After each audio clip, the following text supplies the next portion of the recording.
नमस्कार शेतकरी बांधवांनो, आपल्या एका नवीन व्हिडिओमध्ये तुमचं मनापासून स्वागत करते। शेतकरी बांधवांनो, अत्यंत महत्त्वाचा अपडेट असणार आहे। पीक विमा भरलेल्या शेतकऱ्यांना मिळणार आहे प्रत्येक हेक्टरी 18,900 रुपये। यादीत नाव तपासायचे असेल ते व्हिडिओ स्किप न करता बघा। शेतकरी बांधवांनो, सरसकट गावानुसार यादी सुद्धा जाहीर करण्यात आलेली आहे आणि नांदेडमध्ये आता सभा झालेली आहे। त्या सभेमध्ये मुख्यमंत्री एकनाथ शिंदे यांनी सगळ्यात महत्त्वाची पीक विम्याबद्दल अपडेट दिलेले आहे।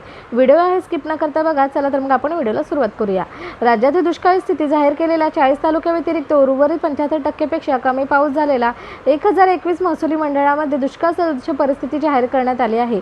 या मंडळामध्ये दुष्काळग्रस्तांना देण्यात येणाऱ्या सवलती लागू होणार आहेत, असा निर्णय मदत पुनर्वसन व आपत्ती व्यवस्थापन मंत्री अनिल पाटील यांच्या अध्यक्षतेखाली नेमलेल्या मंत्रिमंडळ उपसमितीच्या नोव्हेंबरच्या बैठकीत घेण्यात आला आहे। याबाबतचा शासन निर्णय महसूल व वन विभागाने आज दिनांक 10 नोव्हेंबर रोजी निर्गमित केला आहे। केंद्र शासनाच्या निकषाप्रमाणे 40 तालुक्यात दुष्काळ जाहीर करण्यात आला आहे।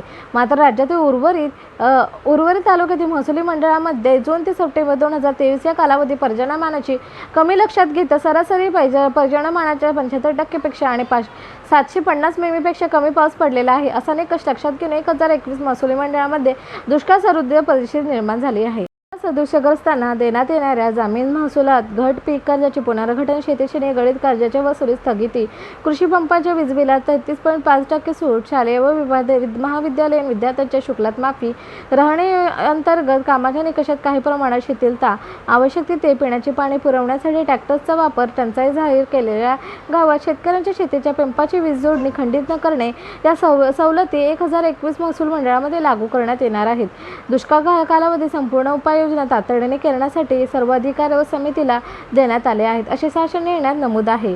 तर शेतकरी बांधवांनो, आय होप तुम्हाला ही माहिती आवडली असेल। आवडल्यास व्हिडिओला नक्कीच लाईक करा। भेटूया पण एका नवीन माहितीशीर व्हिडिओमध्ये।